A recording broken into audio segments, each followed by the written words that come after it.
Alright, this unit here has some gunk on it,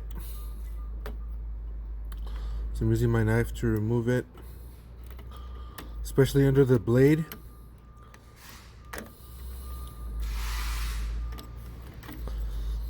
Especially under the blade, because there, you need to depress it, push down on it in order for it to unclick from the plug on the bottom. Okay, I believe I got it. Yeah, let's see. So this needs to look like this: the wire end freed up from that plug.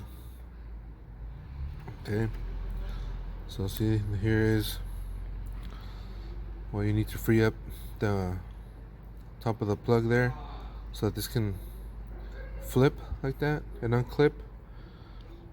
Alright, okay, so it's just like that.